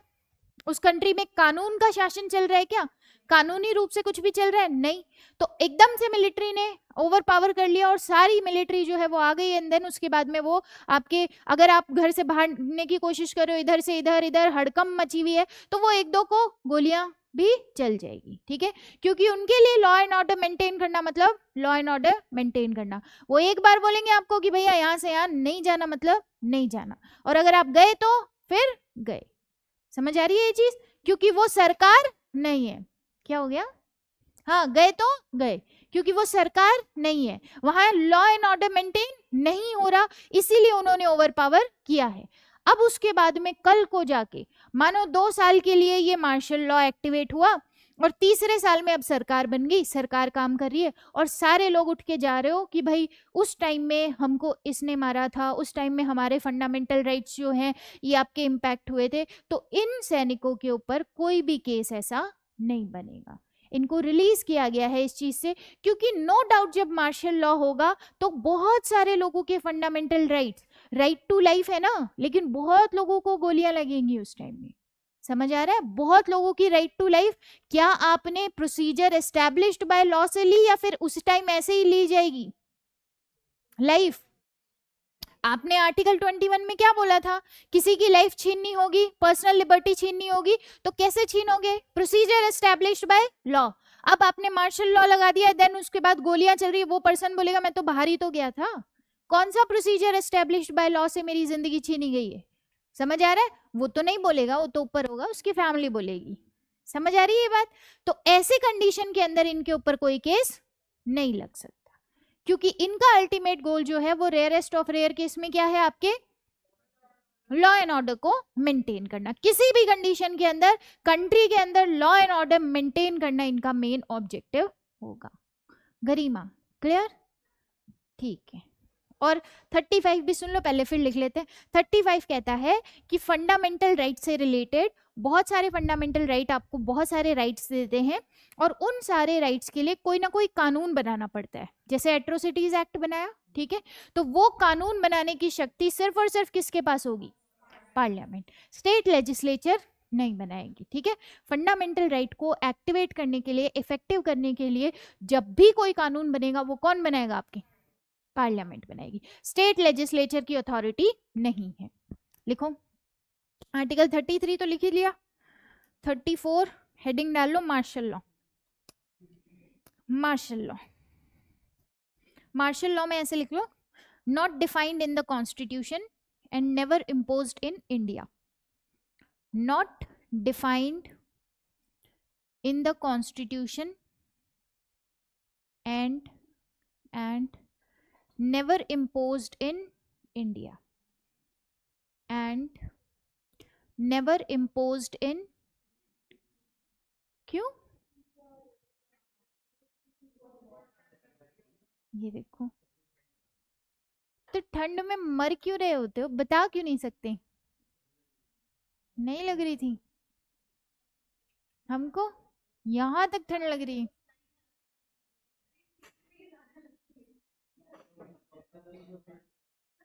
हाँ बिल्कुल, पंखा चलाएंगे। हाँ हाँ बंद कर दो। क्या क्या दिक्कत है? तो एक्सरसाइज हो रही है उसकी, जाके चलाओ, बंद करो, चलाओ, बंद करो। आगे वाले से तो दिक्कत नहीं है ना? ठीक है, लिखो मार्शल लॉ। हाँ हाँ, तो क्या होगा? जो बताया वही होगा। मार्शल लॉ एक्टिवेट होगा, मिलिट्री आ जाएगी, आर्मी आ जाएगी, बहुत सारे इनोसेंट लोग जो हैं वो मर जाएंगे। उन इनोसेंट लोगों में हम भी हो सकते हैं। क्लियर है? तो हम एक डील कर सकते हैं, अगर तुम्हारी बारी आई तो मैं तुम्हारे बिहाफ पे कोर्ट चली जाऊंगी, और मेरी बारी आई तो मेरे बिहाफ पे कोर्ट आप चले जाना। ठीक है, ये हम हंसी मजाक की बात है। बाकी ऐसा इंडिया में लॉ एंड ऑर्डर डिस्टर्ब इतना नहीं होने वाला। मतलब आपको लगता है इंडिया में ये पॉसिबिलिटी भी है कि इस लेवल का लॉ एंड ऑर्डर खत्म है? पॉसिबिलिटी नहीं है, हम इतने बेकार लोग नहीं है। ठीक है, क्या लिखा आपने? Not defined in the constitution and never imposed in India. ठीक है, एक लाइन और ऐड कर लो। Restriction on rights, restriction on rights conferred by this part, conferred by this part while martial law is in force in any area, while martial law is in force in any area, is in force in any area। ठीक है, इसका मतलब बाकी fundamental rights जो है, जो आपको इस पार्ट से मिले हैं, उनके ऊपर रेस्ट्रिक्शन उस टाइम में लग जाएगा। क्या लाइन समझ आ गई? एक बार लाइन पढ़ के देख लो। ये रेस्ट्रिक्शन है राइट्स पे जो कि आपको इस पार्ट में मिले हैं। कब? जब किसी एरिया के अंदर मार्शल लॉ किसी एक पर्टिकुलर एरिया में होगा तो वहां तक उसका एप्लीकेशन समझो 34 का, और अगर पूरे कंट्री में लगता है तो वहां तक उसका एप्लीकेशन समझो। क्लियर है? 35 क्या कह रहा है आर्टिकल नंबर 35?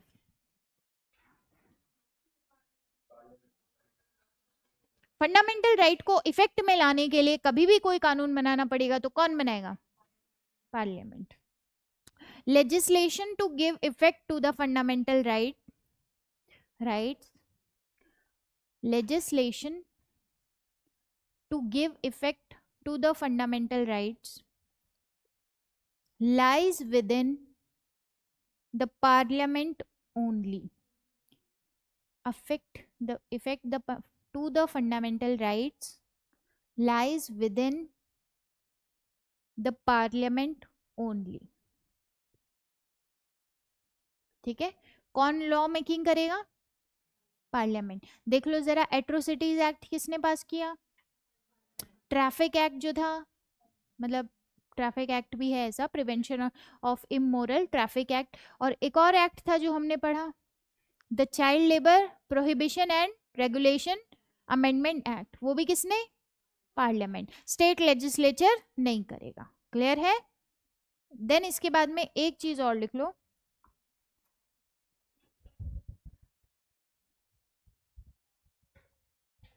जैसे जैसे मैं बनाती जा रही हूँ बस वैसे वैसे लिखते जाओ।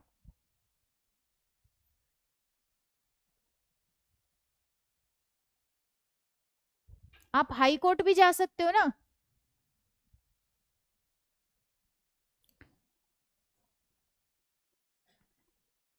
High court and under article 32 कहाँ जा सकते हैं? Supreme court.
किसका एरिया ज्यादा वाइड है? High court. क्योंकि फंडामेंटल राइट जब भी रिट इशू करेगा वो हर किस कंडीशन पे करेगा? जब आपके फंडामेंटल राइट का वायलेशन हो। लेकिन हाई कोर्ट कब कर सकता है? जब लीगल राइट का भी वायलेशन हो, तब भी आपके क्या इशू कर सकता है? रिट इशू कर सकता है। और सुप्रीम कोर्ट सिर्फ और सिर्फ जब फंडामेंटल राइट वायलेट होंगे। क्लियर है? जैसे अगर राइट टू वोट है, लीगल राइट है, अगर कोई आपको वोटिंग करने से मना कर रहा है, कहाँ जाओगे? High court. हाई कोर्ट तुरंत रेट इशू कर देगा कि भैया क्यों क्यों मना कर रहे हो, प्रोटेक्शन दो इसको। समझ आ रहा है? तो किसका एरिया ज्यादा बड़ा है इस मामले में? हाई कोर्ट का। नेक्स्ट पॉइंट लिखो, मैं आपको पहले समझा देती हूँ थोड़ा सा। आपको अगर अभी तक की क्लास का थोड़ा सा सिनेरियो समझ में आया है, तो हम कॉन्स्टिट्यूशन के पार्ट वाइज चल रहे थे। Part 1, part 2, part 3 and part 4। ठीक है, कहाँ तक पहुंचे थे हम? 4 तक पहुंच चुकी, आगे है। ठीक है, अब मैं पार्ट 4A भी लिख रही हूँ एक बार। पार्ट 1 में क्या था? Union and it's territory, 1 2 3 4। ठीक है, जितना भी एरिया है यूनियन एंड इट्स टेरिटरी की बात करते हैं हम पार्ट 1 में। पार्ट 2 में क्या था? सिटीजनशिप, नागरिकता की बात हमने की थी, आर्टिकल नंबर 5 to 11। पार्ट 3 में क्या था? Fundamental rights. फंडामेंटल राइट्स में आर्टिकल नंबर 12 से लेके 35 तक हमने पढ़ लिए। ठीक है, इसके बाद में पार्ट 4 आता है, जिसके अंदर है आपके directive principle of state policy, जिसके अंदर आर्टिकल नंबर 36 से लेके 51 जो आर्टिकल है उसके बारे में आप बात करोगे। ठीक है, और आर्टिकल 4A आता है जो बात करता है फंडामेंटल ड्यूटीज की, जो आपके मौलिक कर्तव्य है, मूल कर्तव्य है, फंडामेंटल ड्यूटी है, उसकी बात करता है। और इसमें आर्टिकल आता है 51A। क्या कहानी क्लियर है? ठीक है, क्योंकि ये समझा इसलिए रही हूं क्योंकि हम डीपीएसपी वाला पार्ट अभी नहीं करेंगे। मैं पहले फंडामेंटल ड्यूटीज छोटा सा है वो करा के एग्जीक्यूटिव की तरफ हम बढ़ रहे हैं। Part 5 that is executive, direct president के ऊपर हम चले जाएंगे, जो कि किस में आता है? पार्ट 5 के अंदर। क्लियर है? 51 यहाँ पे है, 52 से आर्टिकल जो शुरू होगा वो किस पे शुरू होगा? राष्ट्रपति पे शुरू होगा, प्रेसिडेंट पे शुरू होगा। इस चीज को हम कब करेंगे? बाद में कवर करेंगे, एग्जीक्यूटिव पढ़ने के बाद। ठीक है, लिख लो, बना लो अगर नहीं समझ आए तो। अभी हम किसके बारे में बात करने वाले हैं? Part 4A, fundamental duties. बना लो इसको अगर डाउट लगे तो।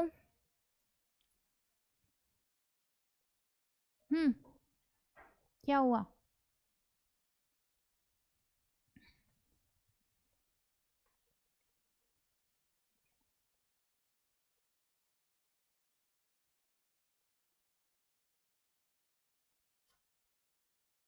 क्लियर है? हेडिंग डालो फंडामेंटल ड्यूटीज। पार्ट कौन सा है? 4A।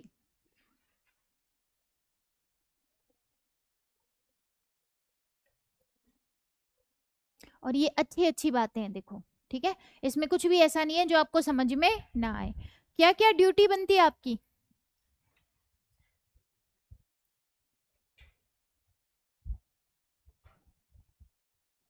हाँ, पार्ट कौन सा है? 4A। आर्टिकल कौन सा है? 51A। कब ऐड की गई थी? 42nd constitution amendment 1976।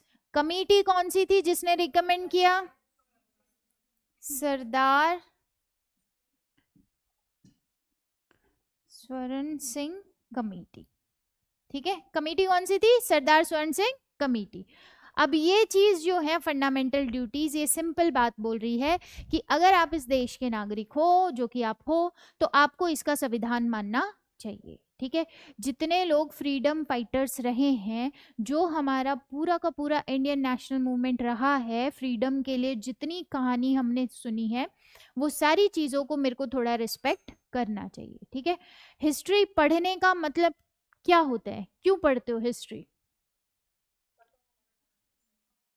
पास्ट ऐसा था, स्ट्रगल इतना किया है, तो उससे क्या हो जाएगा?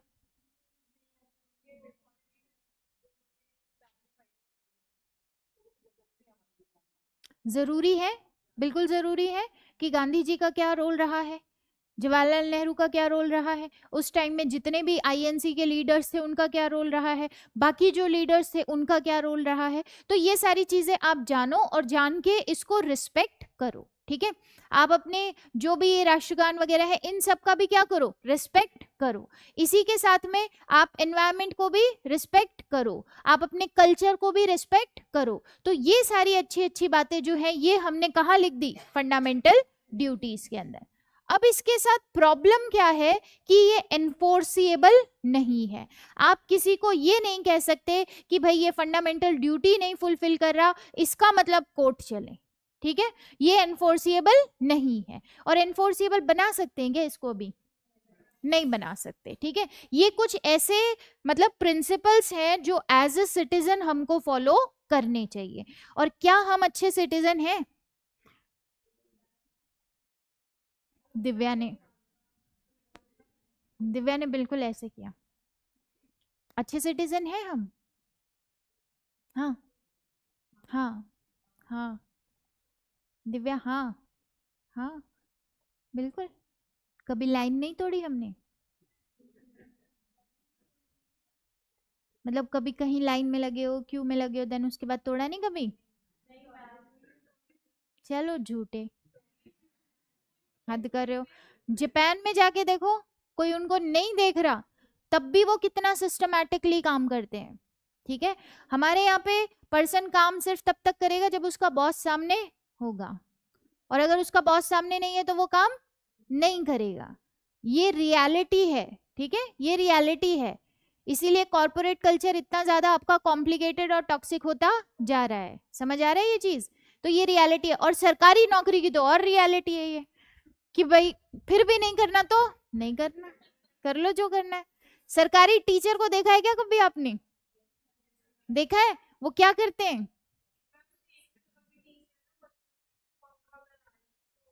बिल्कुल, मैं ऐसी टीचर को जानती हूँ, बस मैं बता नहीं सकती कौन है वो। ठीक है, नहीं तो एक्शन उनके खिलाफ ले लिया जाए।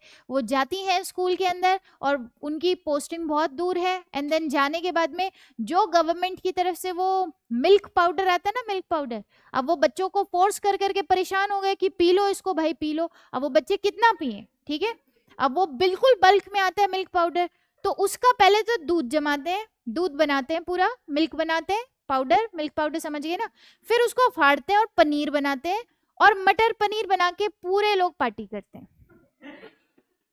ये मैंने अपने सामने देखा हुआ है, ये रियलिटी है, ठीक है। ये सरकारी टीचर, तो सबसे आराम की जिंदगी किसकी है आज के टाइम में? सबसे आराम की नौकरी कौन सी है? और जबकि उन्हीं लोगों के ऊपर लेकिन रूल्स एंड रेगुलेशन अब बन रहे हैं, बहुत जगह रूल्स एंड रेगुलेशन बन रहे हैं। ये देखो, स्टेट गवर्नमेंट जो है वो इनिशिएटिव लेती है तो फिर आपके इफेक्ट आता है। राजस्थान के अंदर ये इनिशिएटिव लिया गया है कि आप फोन नहीं चला सकते, स्कूल के टाइम में फोन अलाउड नहीं है। अभी उस टाइम से पहले क्या होता था, सब लोग फोन पे लगे रहते थे, ठीक है, सारे तो स्टेटस देखने हैं, सारा काम ऐसे फोन पे, सारी चीजें चेक हो रही है, मैसेजेस हो रहे हैं, इंस्टाग्राम देख रहे हैं। आपको लगता होगा कि गाँव के अंदर ये सारी चीजें नहीं चलती, वहां और ज्यादा चलती, वो लोग अपने आसपास सारे व्लॉगर को और जानते हैं। ये रियलिटी है, ठीक है। और आजकल यूट्यूब के ऊपर एक चीज जो अच्छी हुई है, आप अपना कल्चर भी देख सकते हो, ठीक है। राजस्थान के अंदर पर्टिकुलरली जो ड्रेसेस वगैरह बनती है उसके अंदर कुछ चीजें लगाई जाती है, ये सब वो भी दिखा रहे हैं यूट्यूब पे वीडियो बना के डाल देते हैं वो, तो उनका कल्चर एक तरीके से क्या हो रहा है, प्रमोट हो रहा है। लेकिन अब गवर्नमेंट जॉब वालों को क्या बोला, स्पेसिफिकली स्कूल टीचर्स को क्या बोला गया, जैसे ही आना है आते ही आपको फोन जमा करा देना है, ठीक है, फोन जमा करा देना है, देन जाना है तब करना है। इसमें भी एक इंसिडेंट मैं आपको बताती हूँ। एक स्कूल टीचर है, उन्होंने मेरे को बताया है कि गवर्नमेंट के डीएम के जितने भी इंस्ट्रक्शन वगैरह आएंगे स्कूल के लिए वो फोन पे ही आएंगे, आजकल ऑनलाइन सारा जमाना, ठीक है। तो जो भी इंस्ट्रक्शन डीएम देगा उस एरिया में स्कूल्स वगैरह के लिए, तो उनके स्कूल में क्या हुआ कि आजकल जो पॉलिसी बनी है, जाते ही उन्होंने क्या कर दिया, फोन जमा करा दिया। फोन जमा कराने के बाद वो लोग पढ़ा रहे हैं, अपना सारा काम कर रहे हैं। सुबह सुबह डीएम ने वहां पे इंस्ट्रक्शन भेज दिए थे कि नेक्स्ट संडे को आपके यहाँ पे एग्जाम होने वाला है और आपके यहाँ पे ये सारे प्रोसीजर होने वाले हैं, ठीक है, या अगले दिन या 2 दिन के बाद में था, ऐसा कुछ था। देन उसके बाद में अब वो इंस्ट्रक्शन का किसी को मिला क्या? नहीं मिला, क्योंकि फोन अलाउड था नहीं। शाम को जाके किसी ने देखा, तब तक तो डीएम एक्शन ले चुके थे कि भैया आपके यहाँ से कोई रिप्लाई नहीं आया तब तक। और फिर अब वो क्या करे टीचर, तो अब वो तो अपनी मौज में बैठे हैं कि हम क्या करें, आपकी सरकार ने हमको मना किया, कुछ एक्शन थोड़ी बनता है इसके ऊपर।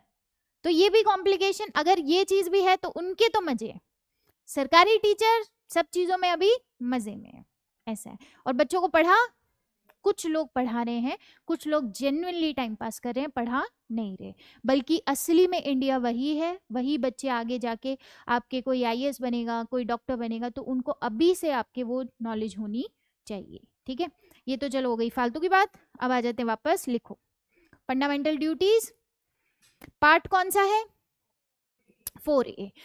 कमेटी कौन सी है, सरदार स्वर्ण सिंह कमेटी, 1976 में इसने बोला था कि भाई हमको ये ऐड करना चाहिए। तो मतलब मैं ये कह सकती हूँ कि फंडामेंटल ड्यूटीज ओरिजिनली कॉन्स्टिट्यूशन में थे नहीं थे ना, बाद में ऐड किए, बहुत बाद में ऐड किए, और वो भी 42nd कॉन्स्टिट्यूशन अमेंडमेंट 1976। लिखो fundamental duties added by 42nd amendment act, added by 42nd Amendment Act 1976. Next point, objective is to make responsible citizens. Objective is to make responsible citizen। Otherwise देखो, normally बाकी सारी countries जो हैं वो सिर्फ अधिकारों के ऊपर ध्यान देती है, राइट्स के ऊपर ध्यान देती है कि हमारे अधिकार क्या होने चाहिए, हमारे राइट्स क्या होने चाहिए, हमारी ड्यूटी क्या बननी चाहिए, उसके ऊपर बात नहीं करती, ठीक है। एक कंट्री ऐसा एग्जाम्पल सेट करती है, दैट इज जापान। जापान में आप देखोगे तो वहां पर्सन जो है अपनी कंट्री के लिए इतना लॉयल है कि वो उसके टुवर्ड्स जो फेथफुलनेस है वो आपकी 100% शो कर रहा है, वेदर उसको कोई देख रहा है या वो अकेले में। समझ आ रहा है? तो वो जेन्युइन रिस्पेक्ट करते हैं अपनी कंट्री की। अदरवाइज मेजोरिटी ऑफ केसेस में ध्यान ज्यादा किसके ऊपर दिया जाता है? राइट्स के ऊपर, कि भाई मुझे ये राइट मिले, मुझे ये राइट मिले, मुझे ये राइट मिले। As a person, as a citizen हमारी कुछ ड्यूटी भी बनती है, वो हमको ध्यान रखनी चाहिए। तो इसी कॉन्सेप्ट को ऐड किया गया कॉन्स्टिट्यूशन के अंदर, ताकि हम अपनी थोड़ी ड्यूटीज जो है उनको रियलाइज करें। कमिटी का नाम लिख लो, Sardar Swaran Singh committee, on recommendation of Sardar Swaran Singh committee. अब लिखो आर्टिकल 51A, आर्टिकल 51A। और आर्टिकल 51A में जो बातें हैं, that is number 1 point, to abide by the constitution. 2 second ले लो, हो गया। To abide by the constitution,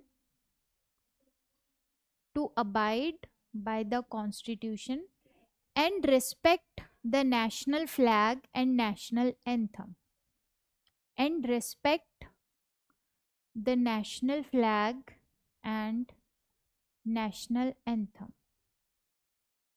Number 2, to cherish and follow, to cherish and follow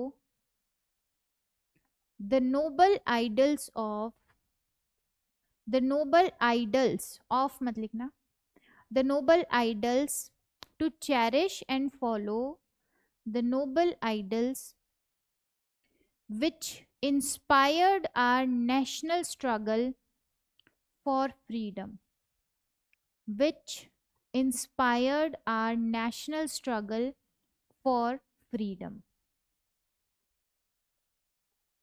Now, next point, third, to uphold and protect, to uphold and protect the sovereignty, unity, and integrity of India. To uphold and protect the sovereignty, unity, and integrity of India. And integrity of India. Next point, fourth, to defend the country, to defend the country and render, RENDER, RENDER, and render national service when, render national service when called upon to do so, when called upon to do so. आपको राष्ट्र की सेवा के लिए बुलाया जाए तो जाना चाहिए या नहीं? जाना चाहिए। Next point, to promote harmony and the spirit of common brotherhood, to promote harmony and the spirit of common brotherhood amongst all people of India, amongst all people of India, transcending, transcending religious, comma, transcending religious, comma, linguistic, linguistic and regional or sectional diversities, regional or sectional diversities,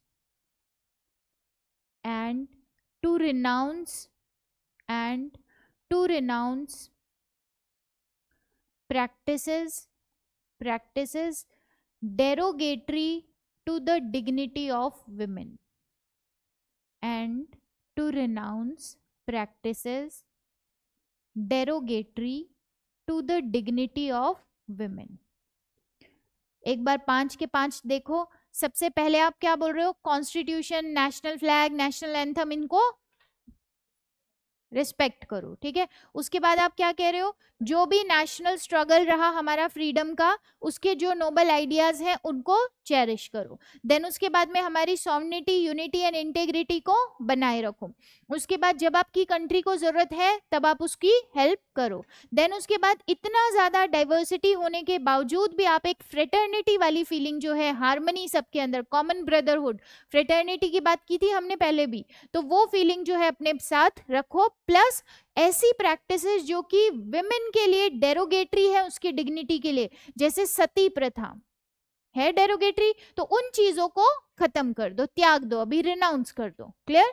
next point लिखो, to value and preserve, to value and preserve the rich heritage of our composite culture, to value and preserve the rich heritage of our composite culture.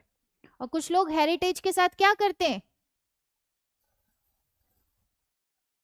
खराब करते हैं। कहीं घूमने गए, वहां पे नाम लिख के आना है, दिल बना के आना है, ठीक है। तो ये चीजें नहीं करनी चाहिए। अपने कल्चर को, अपने हेरिटेज को आपको क्या करना है, कंजर्व करके, प्रिजर्व करके रखना है। Next point, to protect and improve, to protect and improve the natural environment, the natural environment including forest, comma,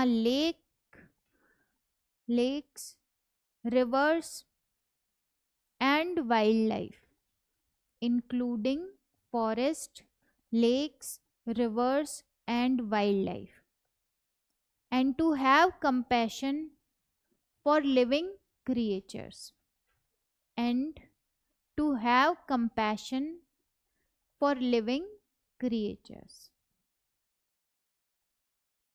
for living creatures.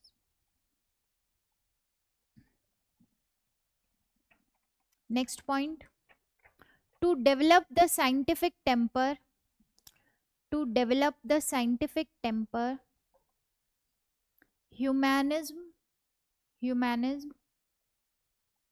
and the spirit of inquiry and reform, and the spirit of inquiry and reform.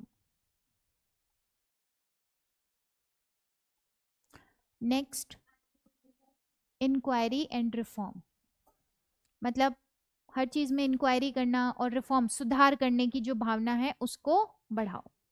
To safeguard public property, to safeguard public property and to abjure, and to abjure violence. Violence करना है क्या आपको? नहीं करना चाहिए। और public property को safeguard रखना है, सुरक्षित रखना है। बसों के अंदर जाके बसों की सीट को खराब नहीं करना, ठीक है। To strive towards, next point है, to strive towards excellence, to strive towards excellence in all sphere of individual and collective activity, in all spheres of individual and collective activity, so that the nation, so that the nation constantly rises, constantly rises to higher level of endeavor and achievement, endeavor and achievement. Last point इसमें, to provide opportunities for education, to provide opportunities for education by the parent, by the parent, comma, the guardian, comma, the guardian, to his child or a ward, to his child or a ward between the age of 6 to 14 years, between the age of 6 to 14 years, as the case may be, as the case may be. कौन सा constitution amendment था? 86th constitution amendment 2002. Add कर लो, पहले ये वाली line add नहीं थी. 86th constitution amendment 2002, right to education, right to education, 6 से 14 साल तक के बच्चे, याद आया कुछ? ठीक है, उसके थ्रू हमने इसमें ये ऐड कर दी. क्या अच्छी बातें हैं इसकी. अच्छा, एक लाइन और लिख लो. यूएसएसआर के कॉन्स्टिट्यूशन से आपने इसको लिया है, रशिया के कॉन्स्टिट्यूशन ने आपने इसको मतलब बोरो किया है हमने ये फंडामेंटल ड्यूटीज. कहाँ से? रशिया से. ठीक है, अब बताओ जरा क्या अच्छी बातें. सारी अच्छी बातें हैं. बुरी बातें क्या है?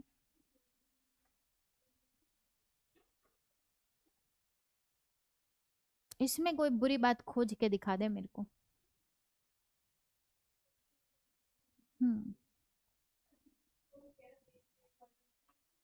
पढ़ रहा है, पढ़ने दो, अच्छी चीज है, पढ़ के बताएगा Pranavi.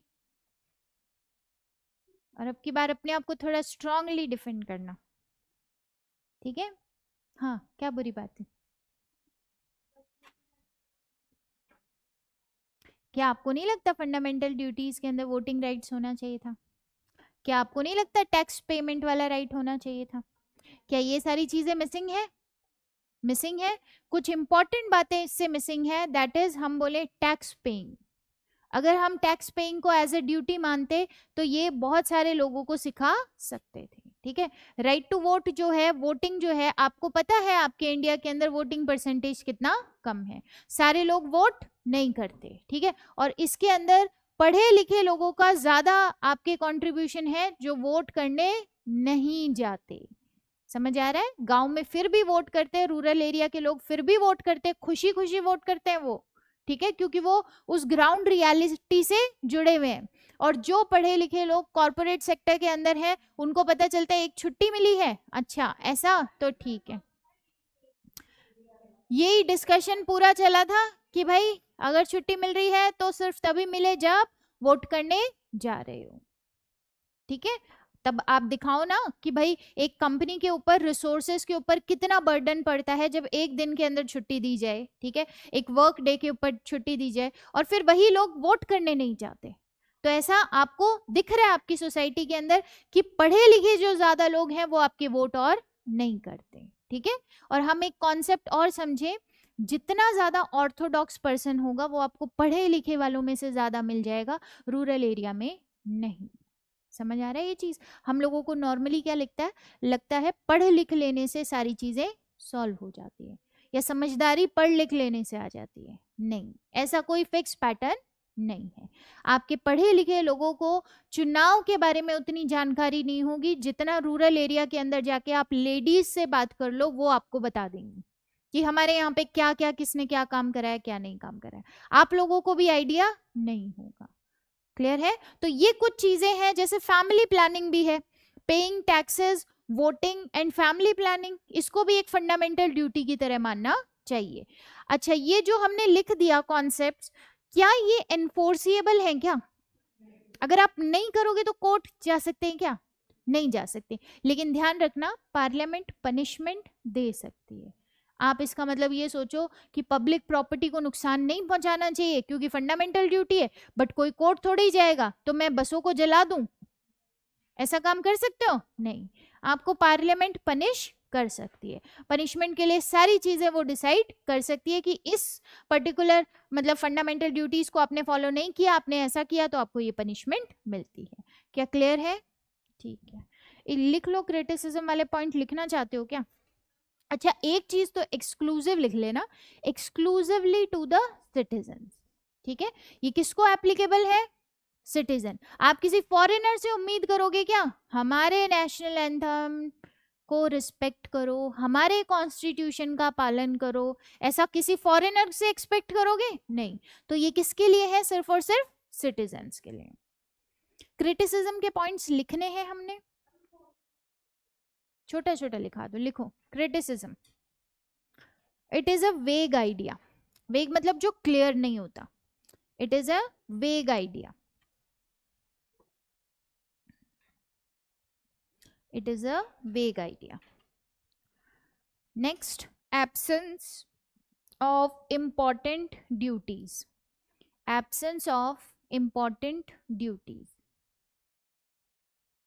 like paying taxes, like paying taxes, voting, voting and family planning, voting and family planning and family planning, ठीक है। और not enforceable, not enforceable, not enforceable मतलब पार्लियामेंट नहीं, पार्लियामेंट नहीं, कोर्ट जा सकते हो क्या, कोर्ट नहीं जा सकते, बट पार्लियामेंट पनिश आपको कर सकती है, ठीक है, लिख लो इसको। Although parliament can prescribe, although parliament can prescribe punishment for violating fundamental duties, although parliament can prescribe punishment for violating fundamental duties, for violating fundamental duties। Clear है क्या, यहां तक की कहानी क्लियर है हमको, क्लियर, ठीक है। फंडामेंटल राइट्स हमारे कंप्लीट होते हैं और फंडामेंटल ड्यूटीज कंप्लीट होते हैं।